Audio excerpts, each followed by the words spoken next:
Gênesis capítulo 41, verso de número 37. Nós vamos fazer essa leitura hoje. Hoje existem três temas, três assuntos que nós ficamos bastante desconfortáveis quando a gente vai falar sobre eles. Três assuntos que se encaixam em três categorias: dinheiro, sexo e política. Esses três assuntos, boa parte das vezes, é evitado por alguns pastores. Qualquer assunto que tiver numa dessas três colunas, alguns pastores eles ficam meio receosos em falar, porque são assuntos que geralmente geram diferenças de opinião, geram diferenças de conceito. Algumas pessoas têm a sua própria posição a respeito desses assuntos, e na maioria das vezes são assuntos controversos. Mas esses assuntos, eles precisam ser abordados em algum momento, porque são assuntos que, como o nosso irmão Patrick, que me antecedeu, falou, são assuntos que devem nos dar orientação, o encaminhamento. Qual é o nosso posicionamento a respeito disso, daquilo outro? Qual é o caminho que eu devo trilhar num desses assuntos? O que é que eu devo fazer? Como eu devo me posicionar? Esses assuntos, repito, eles são normativos. Uma vez que nós ficamos sabendo de um deles, ou aprendemos o caminho de um deles, nós aprendemos a definir o nosso caminho, a pautar o nosso comportamento. Esses três tipos de assunto, essas três colunas, na maioria das vezes, alguns de nós colocam Deus em todos os lugares, mas quando chega num desses três assuntos, parece que Deus é colocado de lado e a gente vai no peito e na raça resolver do nosso jeito. Mais do que nunca, esses assuntos eles estão à tona. Não sei se você lembra, mas nós tivemos aqui no Congresso dos Embaixadores, nós falamos sobre masculinidade. E um dos pregadores, um dos nossos irmãozões pregava sempre assim, numa linha muito tênue, entre pregar o que a Bíblia fala e as pessoas interpretarem o que era machismo, né? Então, os primeiros 15 minutos que o irmão pregou, cada palavra que ele falava, ele dizia assim: me desculpe, mas é assim, me desculpe, mas é assim, porque são assuntos que são polêmicos, são difíceis. Mas eu preciso falar à igreja. Qual é a nossa posição a respeito de tal assunto? E hoje nós vamos falar do nosso relacionamento com a política. Qual é o posicionamento do crente, do cristão, diante da política? Então é um posicionamento que como disse Judas escrevendo a sua carta, né? Judas, eu queria tratar sobre tal assunto, mas eu estou sendo empurrado a tratar sobre esse assunto. Eu estou sendo empurrado a falar por isso, porque na última eleição que nós tivemos alguns atritos. Alguns irmãos saíram da igreja, algumas revoltas. E nós começamos já o período eleitoral e a gente já começou a sanha dentro desse sentido. E nós precisamos definir, pacificar o nosso caminho e dizer: é por aqui que nós vamos. Está me entendendo aí? Diz amém. Gênesis capítulo 41, verso de número 37. O conselho agradou a Faraó e a todos os seus oficiais. Então Faraó perguntou aos seus oficiais: será que poderíamos achar alguém melhor do que José, um homem em que está o Espírito de Deus? Depois Faraó disse a José: visto que Deus revelou tudo a você, não há ninguém tão ajuizado e sábio quanto você. Você será o administrador da minha casa. Todo o meu povo obedecerá a sua palavra. Somente no trono eu serei maior do que você.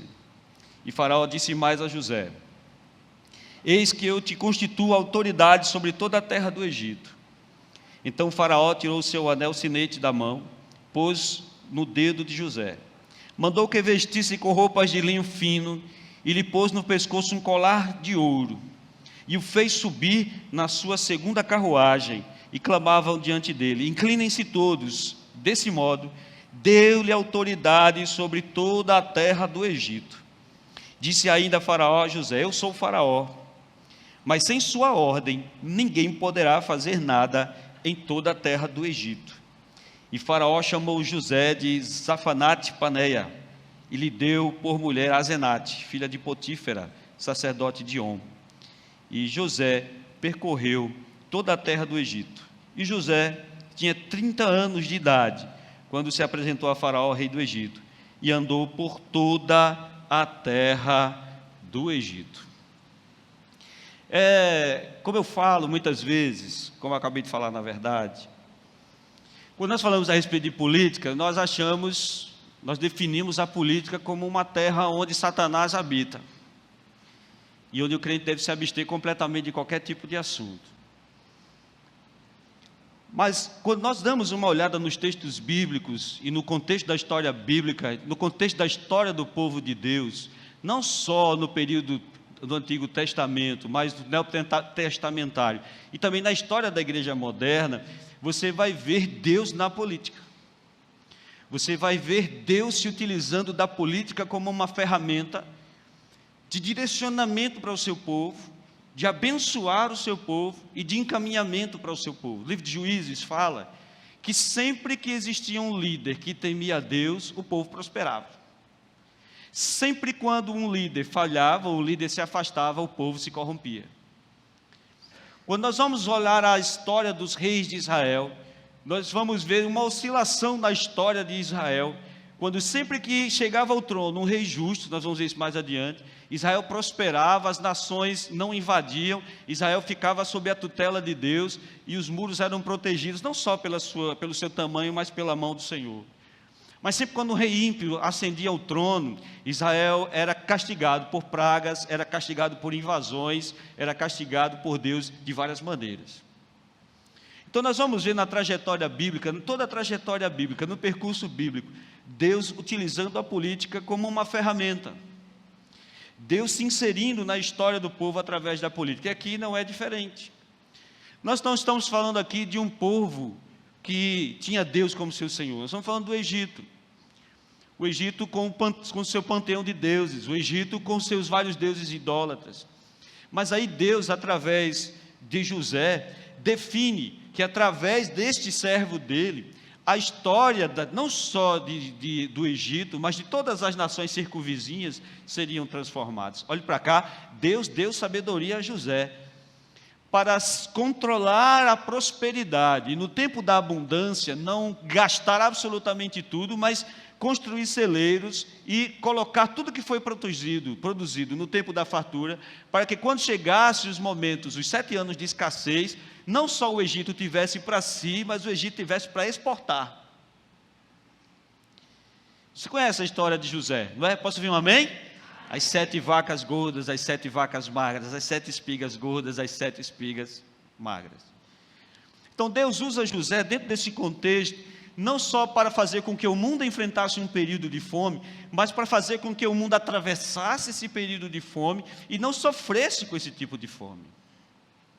Então, a política foi utilizada pelo Senhor no sentido de colocar José como, vamos colocar o José como o primeiro-ministro do Egito. Se você olhou para o texto e prestou atenção no texto, o texto é bem claro que Deus deu a José, através de Faraó, a capacidade de governar todo o Egito, e abaixo do trono do Faraó havia apenas José. Não havia outra autoridade maior. Muito bem. Mas por que nós temos esse descrédito tão forte no que diz respeito à política?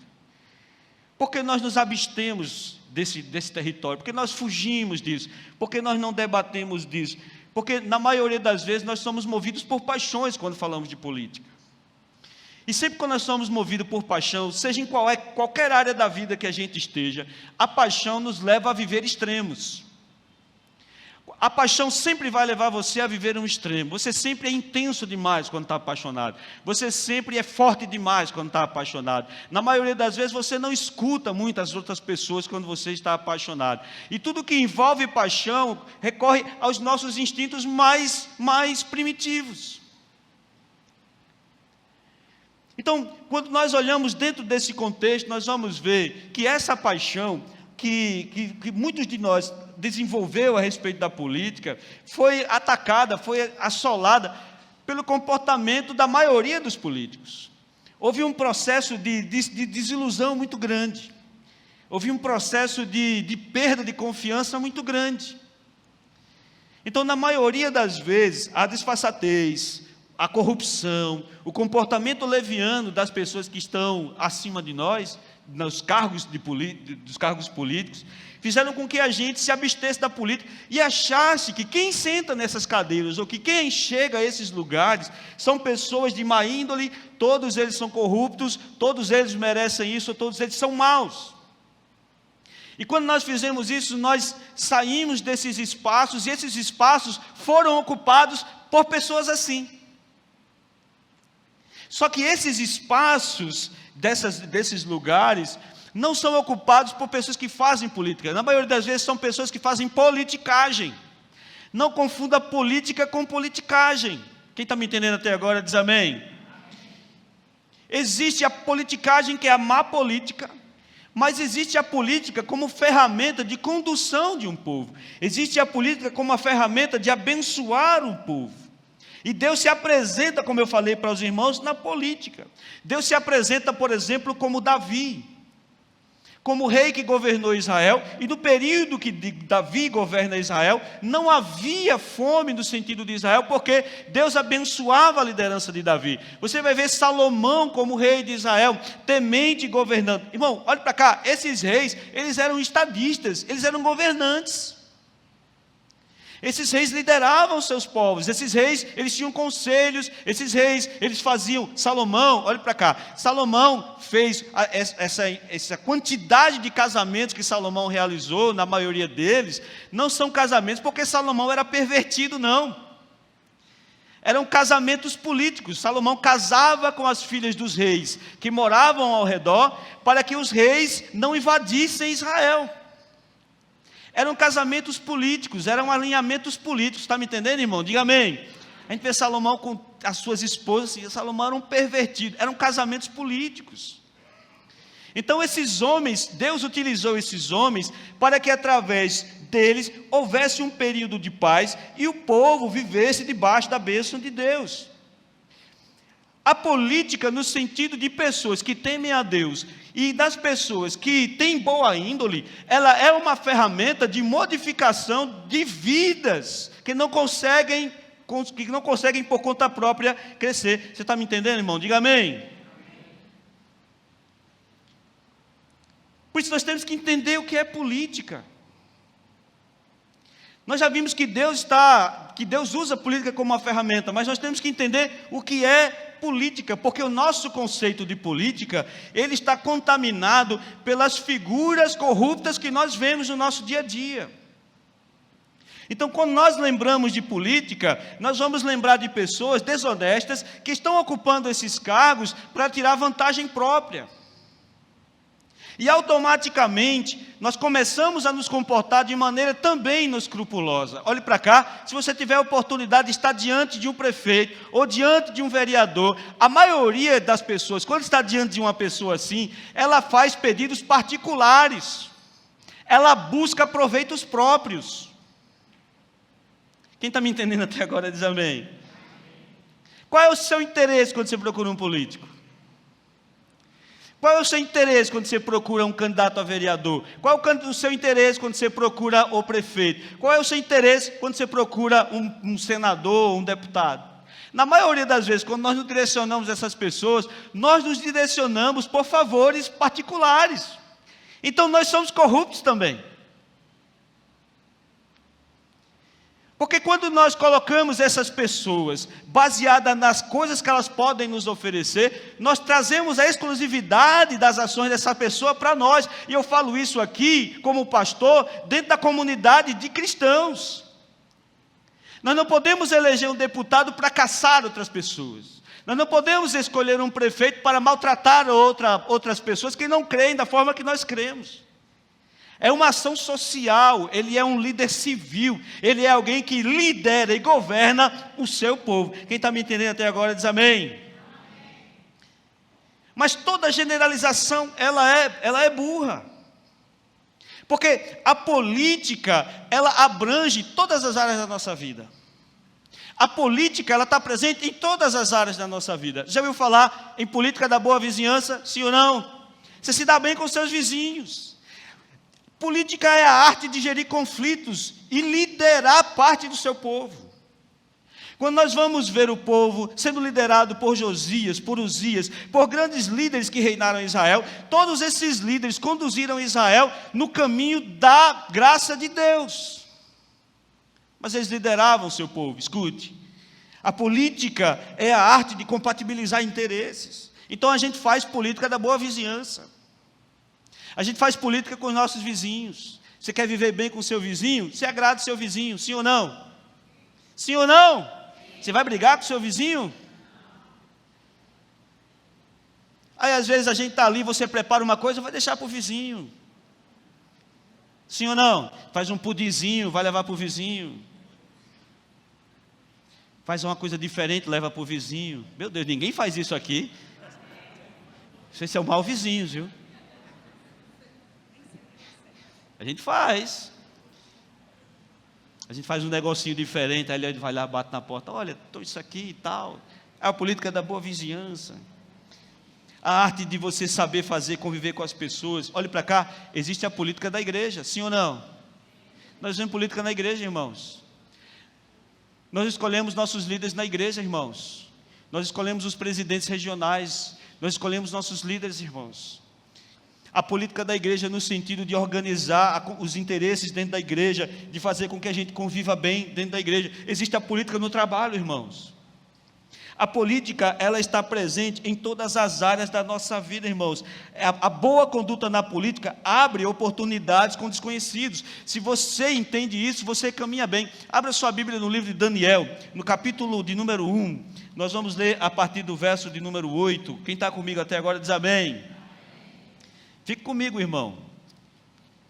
Não sou candidato a nada, viu? Amém? Sou candidato ao céu, aleluia. Daniel capítulo 1, versículo 8. Daniel resolveu não se contaminar com as finas iguarias do rei, nem com o vinho que ele bebia. Por isso pediu ao chefe dos eunucos que permitisse não se contaminar. E Deus concedeu a Daniel com misericórdia e compreensão da parte dos eunucos. Porém o chefe dos eunucos disse a Daniel: tenho medo do meu senhor, que determinou que vocês deveriam comer e beber. E ao perceber que o rosto de vocês ficou abatido, o dos outros jovens mais abatido do que os outros jovens da outra idade. Se isso vier a acontecer, vocês pioram. Vocês poriam a minha cabeça em perigo diante do rei. Então Daniel foi falar com o cozinheiro-chefe, a quem o chefe dos eunucos havia encarregado de cuidar, Daniel, Ananias, Misael e Azarias, e disse: por favor, faça uma experiência com os seus servos, durante 10 dias, dê-nos legumes para comer, água para beber, depois compare a nossa aparência com dos jovens que comem finas iguarias, que comem as finas iguarias do rei. Dependendo de como o Senhor nos enxergar, decidirá o que fazer com esses seus servos. Olhe para cá, Daniel era escravo. E o rei, olhe para cá, Daniel, Misael, Ananias e Azarias, eles eram os jovens que foram tirados da corte de Israel para estarem na corte da Babilônia. Eles foram chamados para servir na corte. Então esses jovens, eles precisavam ser bem alimentados, eles precisavam ser alimentados melhor que os outros, porque o rei queria que esses jovens se apresentassem bem diante deles. Por isso que o rei pegava as iguarias que ele comia, olhe para cá, gordura, vamos colocar aqui churrasco, toda aquela comida gordurosa, tudo aquilo, e levava para esses jovens comerem vinho, bebida, tudo que eles comiam, o rei mandava com que eles comessem, para que eles ficassem bem. O texto diz que Daniel não queria se contaminar com isso. Então o que é que Daniel faz? Daniel usa a arte do convencimento. Daniel usa a arte da política, no sentido de convencer o chefe dos eunucos a trazer legumes e verduras para que eles comessem, para que ele não se contaminasse com as iguarias do rei. Olhe para cá, Daniel no calabouço, Daniel preso, Daniel como escravo, Daniel já mostrava a sua capacidade de compatibilizar interesses. Por isso que Deus leva Daniel à posição de primeiro-ministro da Babilônia. Olhe para cá, a política é a arte de compatibilizar interesses. A política é a arte onde as pessoas se utilizam do bom argumento para que haja um bem comum para todos. Daniel não pediu só para si, Daniel pediu para a sua turma. Quem está me entendendo diz amém. Então não existe esse negócio de que política é do diabo. Todas as vezes que nós dizemos que a política é do diabo e retiramos-nos do debate da política, nós abrimos mão de ter pessoas como você, pessoas de bem, no debate político, e pessoas corruptas chegam a esses espaços. E esses espaços são os espaços que criam leis. E nós colocamos pessoas lá para criar as leis que irão nos perseguir. Aí a gente ora e diz assim, vamos orar, a igreja está sendo perseguida, por ignorância nós colocamos pessoas assim lá, por ignorância nós colocamos palhaços lá, nada contra os palhaços, por ignorância nós colocamos atores pornô lá, por ignorância nós colocamos pessoas que não têm capacidade de estar lá. A Bíblia diz que José chegou lá e o faraó diz, não há ninguém no Egito com tanta capacidade quanto você. Deus levanta pessoas capacitadas para ocupar lugares. Pode dizer glória a Deus. Aleluia, Deus está em todo lugar. Deus, não existe lugar no mundo que Deus não esteja, não existe lugar no mundo onde Deus não ocupe. Deus está nas casas legislativas, se nós colocarmos filhos de Deus lá. Não quero falar de política não, pastor. Política e futebol a gente não conversa, eu só falo de futebol a partir de fevereiro do ano que vem. Eu estou em recesso. Não falo em futebol. Janeiro e fevereiro você me procura. Quem lê, entenda. Eu falo sim. Nós falamos de política? Falamos sim. Por quê? Porque é um espaço onde Deus reservou. Porque se houver um filho de Deus, ou se houver um temente ao Senhor, ou se houver alguém que tem as mesmas qualificações, os mesmos pensamentos que nós, sendo direcionado pelo Senhor, aleluia, a nossa nação finalmente caminhará na presença do Deus Todo-Poderoso. Você entende? Diz amém. Por isso que a frase cunhada, a frase dita, política está em tudo, mas nem tudo é política, é uma realidade. A política está em todo lugar, e quando você se abstém e diz assim, não quero conversa com política, significa que outra pessoa vai colocar alguém lá. Você querendo ou não, essas pessoas elas serão eleitas. Você se envolvendo ou não, essas pessoas irão sentar nessas cadeiras. Você se abstendo ou não, você anulando seu voto, não importa o que você vai fazer. Se você der as costas, outra pessoa vai fazer no seu lugar. Por isso que nós não podemos imaginar que a política é algo diabólico. A política não é algo que nós temos que nos abster completamente. Eu não estou dizendo que nós vamos ser militantes. Olhe para cá, nós somos militantes sim, mas somos militantes da causa de Jesus Cristo. Aleluia, não importa, a nossa militância é por Jesus Cristo. Posso ouvir um glória a Deus, irmão? Então a gente não vai estar comprando briga na rua, a gente não vai estar comprando briga nos espaços, a gente não vai fazer isso, mas nós somos militantes do Senhor. O reino de Deus são as normas que regem a nossa vida, os valores de Deus são as normas que regem a nossa vida. Eu não vou trocar essas características por um milheiro de tijolo. Eu não vou trocar essas características por um vale gasolina. Porque a minha moral com o Senhor vale mais do que qualquer uma dessas coisas. Aleluia.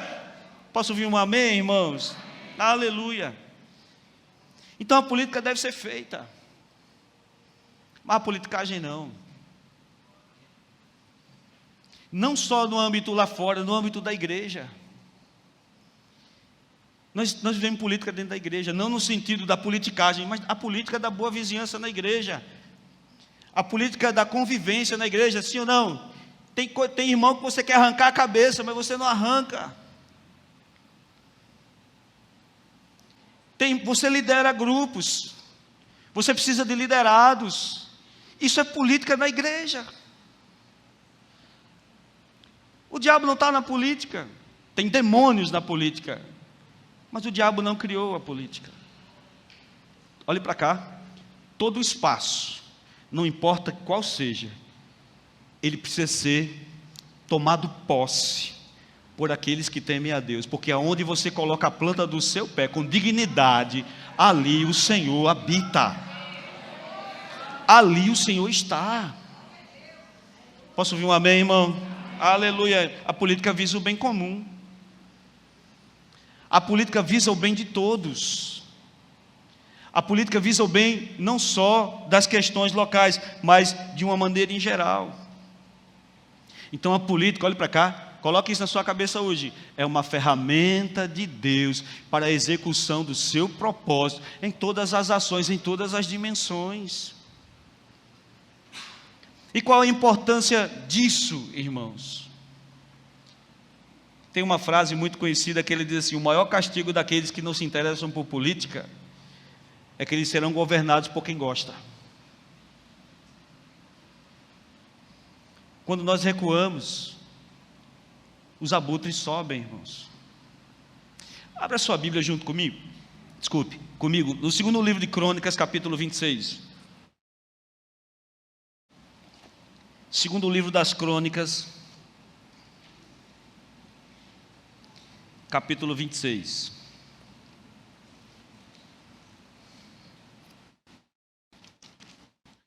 Segundo livro das Crônicas, capítulo 26. Nós não vamos ler o texto todo, é um texto longo, a gente não tem muito tempo.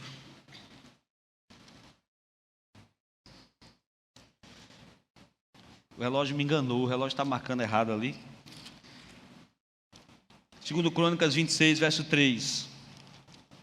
Uzias tinha 16 anos de idade quando começou a reinar, e reinou 52 anos em Jerusalém. A mãe dele chamava-se Jecolias e era de Jerusalém. Ele era reto aos olhos do Senhor, segundo tudo o que Amazias seu pai havia feito. Propôs-se a buscar o Senhor nos dias de Zacarias, que era sábio nas visões.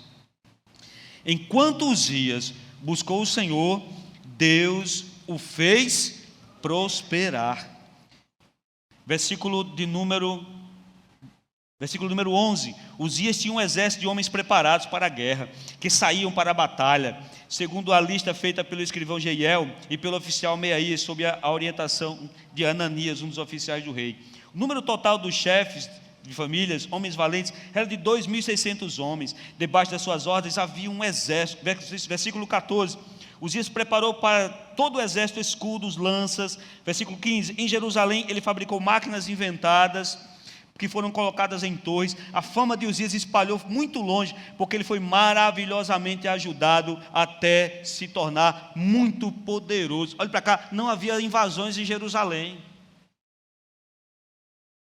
porque um rei que seguia os caminhos do Senhor foi abençoado por Deus, e consequentemente a nação foi abençoada pelo Senhor. 1 Reis capítulo 17, versículo 1, há uma profecia de Elias. Elias diz: ei, não vai chover, segundo a minha palavra, não vai cair nem orvalho sobre a terra. E a Bíblia diz que durante 3 anos e 6 meses não choveu na terra. Sabe por quê? Porque quem reinava na época era Acabe. Acabe era perverso e ruim. Acabe se tornou um exemplo, um padrão de malignidade.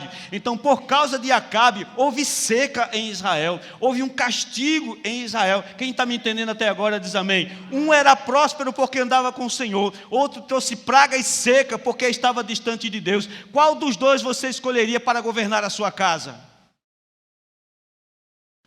Qual dos dois você entregaria a chave da sua casa? Nós vamos para os nossos colégios e falamos com os professores e perguntamos se os professores servem a Deus ou não. Nós nos preocupamos, Denis, se os nossos filhos estão em locais seguros ou não. Nós nos preocupamos se a igreja que nós estamos fala de Deus ou não. Nós nos preocupamos se o filme que o filho da gente está assistindo é de Deus ou não. Mas a gente vai escolher os nossos representantes, a gente não quer nem saber quem é. Se o cara me der um vale de R$100 para botar gasolina, eu voto nele. Isso não é política, isso é politicagem. Ei, olhe para cá, o reino espiritual, ele se sobrepõe ao reino físico. Há uma conexão entre o espiritual e o físico. Quando nós abençoamos o reino espiritual, ei, olhe para cá, a bênção de Deus desce sobre a terra. Isso é bíblico. E o diabo quer que você tergiverse desse assunto. O diabo quer que você olhe para outro lado. O diabo quer que você olhe para outra direção, porque ele sabe que no dia que nós engrenarmos a nossa mente, conectando o céu à terra, ei, olhe para cá, Deus fará maravilhas na nossa cidade, no nosso estado e na nossa nação. Algumas pessoas dizem, feliz a nação cujo Deus é o Senhor. O Brasil serve a Deus. O Brasil não serve a Deus. Mas o Brasil poderá servir a Deus se nós começarmos a entender que existe um processo no céu, mas existe um processo na terra. Aleluia, eu sou cidadão. Eu estou aqui também. Eu pago o preço também. Eu pago a prova também, sim ou não? Eu tenho medo de andar na rua com celular, você tem também, sim ou não? A gente tem medo das coisas, não na bomba, a bomba é tranquilo. Se você não é daqui, deixa eu dizer a você, a nossa bomba do Emetério é muito tranquila. Pode andar. Eu tenho medo. Eu tenho medo do que meus filhos vão presenciar. Eu tenho medo do que nós vamos fazer. Eu tenho medo do trânsito. Você tem medo do trânsito? Eu tenho medo do trânsito. Eu tenho medo da violência. Eu moro aqui, eu sou daqui, eu sou cidadão daqui, eu vou para o céu, diga glória a Deus. Você vai para o céu, diga glória a Deus. Mas até lá eu estou aqui, meu irmão. Eu sou do céu, mas eu pago IPVA. Eu sou do céu, mas eu vou para a UPA. Eu sou do céu, mas eu preciso da unidade de saúde. Eu sou do céu, mas eu pago IPTU. Eu sou do céu e se eu falar alguma bobagem hoje eu posso ser preso. Quando eu estou falando aqui com você, eu tenho que pesar as palavras, medir as palavras, porque qualquer corte, qualquer palavra fora do tom pode virar um corte e eu posso largar o processo amanhã. São os homens que nós colocamos, que definem o rumo que Deus vai colocar sobre a nossa cidade, sobre o nosso povo. Quem está me entendendo até agora, diz amém. Você escolheria Acabe ou Uzias para ser o rei da sua casa? Quando eu entro no ônibus, eu procuro olhar quem é o motorista. Quando eu entro no avião, de rabo de olho, eu olho assim para ver quem é o piloto. Lanço uma bênção assim sobre ele. Deus abençoe esse homem. Não deixa ele dormir, não deixa ele... Deus dê sabedoria. Eu vou orar, Deus abençoe, dê sabedoria. Na turbulência que ele fique bem. Quando ele pousa bem, eu tenho vontade de ir lá na cabine e dar um abraço nele. Nós nos preocupamos com quem nós entregamos a nossa vida. Toda vez que um dos ministérios da igreja vai viajar, eu vou contar um segredo para você. Toda vez que um ministério vai viajar, eu vou no ônibus. Falo perto do motorista, para ver se o motorista tem bafo de cachaça. Falo lá perto dele. Vou lá na roda do ônibus, olho assim, como quem não quer nada, para ver se o pneu está careca. Sabe o que é isso? Olha para cá. Cuidado. Mas a gente não tem cuidado sobre aqueles que vão fazer leis, que vão governar a nossa vida. Que podem prender você se você disser alguma besteira. Que pode perseguir, que pode multar. Quem está me entendendo até agora, diz amém. Nós estamos fugindo das nossas responsabilidades. Pastor, qual a importância da política? A política é um espaço onde nós também podemos glorificar a Deus. Onde nós devemos glorificar a Deus. Nós precisamos entender esse contexto. Quem está comigo até agora, diz amém. É importante. É importante exercer o cristianismo na política. Quero fazer um desafio para você. Queridão, eu sou o vereador tal. Agora chegou a sua vez. Não tem esses slogans, né? Sim ou não? Eu passo 2 anos para limpar da minha mente as músicas de campanha. É ou não é, irmãos? Eu guardo um até hoje, da minha época que eu era pastor de Ribeirão. O nome do candidato a vereador era Natan. Se ele está assistindo aí, ele vai ouvir. Eu vou cantar a musiquinha deles. Natan é meu vereador. Era 8 horas por dia. Natan é meu vereador no meu juízo. Pense em Natan quando acordar. Peça a ele para... Era, Leandro? Eu não sei nem quem é esse Natan, mas eu vou pedir para não votar nele. Esses slogans. Aí imagina, aí o cara chega para você, o defensor do pobre. Sou, irmãozão, estou pedindo voto aí e tal, tudo bem. Qual é a sua posição do aborto?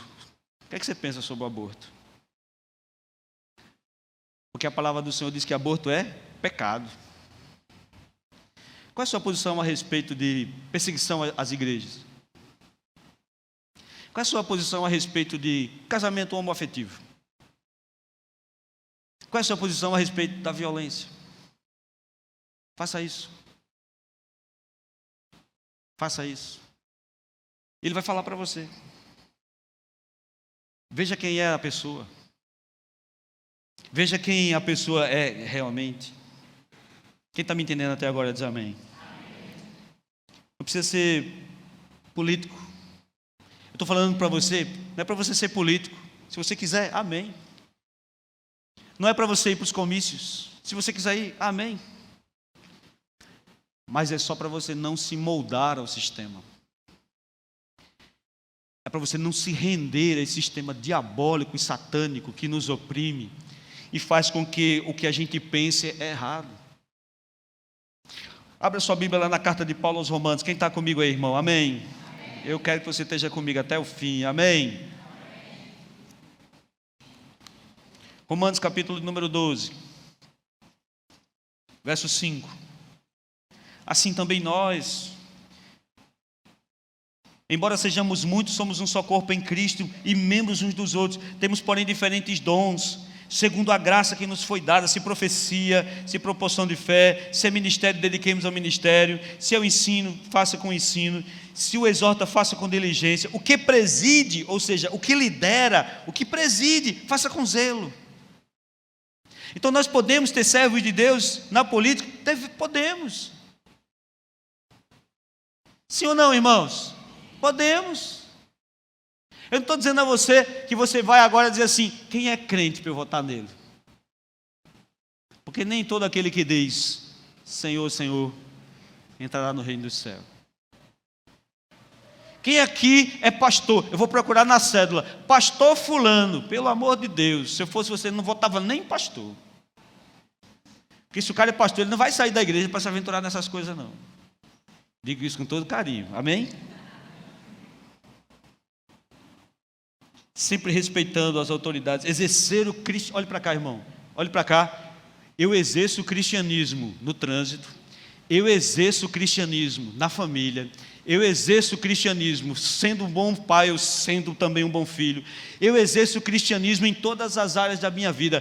Eu devo exercer o cristianismo na política. Eu vou finalizar. Nós devemos participar disso. Efésios capítulo 6, eu não vou ler o texto. O apóstolo Paulo diz que o nosso inimigo, olhe para cá, não é carne nem sangue, mas são as hostes espirituais, celestiais, no sentido de uma guerra espiritual que se trava. Todas as vezes que nós ocupamos um espaço, olhe para cá, olhe para essas luzes. O salão está claro, a nave da igreja está clara, porque as luzes estão acesas. Treva é ausência de luz. Treva não existe, mas a luz existe. Sempre que a luz ocupa um espaço, as trevas vão embora. Pode dizer glória a Deus. Aleluia. Se o ambiente que você trabalhava, eu cheguei para trabalhar num ambiente extremamente corrupto. Eu cheguei para trabalhar num ambiente em que as pessoas que estavam antes de mim foram demitidas por conta de corrupção, de desvio de dinheiro. E eu cheguei nesse primeiro lugar que eu fui, me converti nesse lugar onde eu fui, e constantemente eu lançava notas fiscais das vendas que eram realizadas, as vendas externas dos vendedores. E essas pessoas chegavam para mim e diziam o seguinte: olha, vamos fazer o seguinte, a nota é 1.000, você lança 500, a gente racha 500. Os primeiros meses eu ouvi isso quase todos os dias. O primeiro mês, um mês e meio, eu escutava isso quase todos os dias. Por isso eu não faço isso. Porque ele agora é crente, aí você, eu não faço isso. Eu não ando, eu vou lançar o que tem que ser lançado. Quando terminou o primeiro mês, acabou o assédio. Sabe por quê? Porque quando se enxerga a luz em você, a treva não chega perto de você. Eu chegava em determinados lugares para abastecer. Patrão, de quanto você quer a nota? Eu quero a nota do valor que eu coloquei a gasolina. O padrão de Deus está em nós. E a glória de Deus só se revela em nós quando nós efetivamente ocuparmos os espaços. Quem está me entendendo aí, diz amém. Nós devemos fazer política, mas a política é da igreja. A igreja tem candidato? A igreja não tem candidato.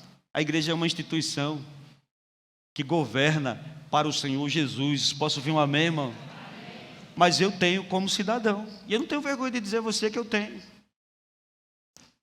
Como cada um de nós tem. Agora eu me alinho pelo bem da igreja e pelo bem da comunidade. O diácono Walter estava comigo numa das conversas que eu tive. Ele disse, olha, eu sou bem franco. A igreja não vai ser palanque. Nós não vamos dar espaço para falar sobre candidato A ou candidato B. Nós não vamos pedir voto para você em púlpito. Mas se você quiser caminhar com a gente, para abençoar a nossa comunidade, o nosso espaço é todo seu para abençoar a comunidade. Essa é a política da igreja. Aleluia. Eu preciso conectar a igreja às instituições que querem abençoar a comunidade. Sabe por quê? Porque nós não temos recursos suficientes para chegar ao drogado e ao viciado. Ei, olhe para cá, nós temos pessoas que terminaram um curso de cuidador aqui, que estavam paradas, desempregadas, e hoje essas pessoas estão trabalhando. Essas pessoas que estavam lá, que faleceram lá na igreja, elas estavam atrás de cestas básicas que a igreja concede todos os meses. Nós concedemos cestas básicas todos os meses. Sabe o que acontece algumas vezes? E eu quero dizer isso para você. Algumas vezes, com dor no coração, a gente faz escala de quem a gente vai dar cesta básica, porque são tantas pessoas que precisam, e às vezes a gente não consegue dar a todo mundo. Esse é o nosso envolvimento, essa é a política da igreja, é política de reino. E a gente tem que entender isso. Eu não quero conversa com ninguém perto de mim. Quer ajudar a comunidade, quer ajudar, a igreja vai estar à disposição para ajudar a comunidade. Nós não vamos fazer política, é politicagem, mas a política de abrir as portas para abençoar a comunidade, nós vamos fazer. E por fim, mas não menos importante, esse é o nosso posicionamento. A igreja não tem candidato, mas você tem liberdade para ter o seu. Você tem liberdade para conversar com os irmãos da igreja, para conversar com eles, para saber deles, para pedir a opinião deles.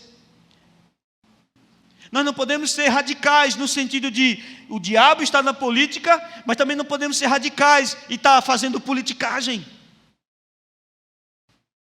Quem me entende até agora diz amém. Aleluia. Nós temos uma reputação. Essa é a nossa reputação. É a reputação de uma igreja que toma conta do seu povo e toma conta da sua comunidade. Quando você olhar agora para a política, olhe para cá, ore. Ore. Ore para que Deus lhe dê olhos para enxergar. Ore para que Deus lhe dê condições de ver o que efetivamente você precisa fazer. Porque durante muito tempo nós nos abstemos de fazer o que precisava ser feito como igreja. Mateus capítulo 25, no verso 31, eu estou encerrando. O texto sagrado diz assim: eu tive fome, olha, apartai-vos de mim, vós que praticais a iniquidade, porque eu tive fome e não me deste de comer, estive preso e não me visitaste, estive doente e não estiveste comigo. Olhe para cá. E aí as pessoas perguntam: Senhor, quando foi que o Senhor esteve doente e nós não te visitamos? Quando foi que o Senhor esteve preso e nós não estivemos lá? Quando foi que o Senhor teve fome e nós não te ajudamos? E o texto diz: toda vez que um dos meus pequenos precisou e você não ajudou, você negou a mim. Esse é o nosso papel como igreja. Irmão, nós não vamos fazer politicagem. Mas a igreja, ela vai exercer a sua política no sentido de política do reino e ensinar a você. Você é um cidadão do céu, então não vote no cidadão do diabo. Você tem valores do reino de Deus, então não vote em pessoas que não têm os mesmos valores. Eu sei que o texto hoje não foi aquele textão para você chorar, para dar glória a Deus e aleluia, mas olhe para cá, esse é meu dever.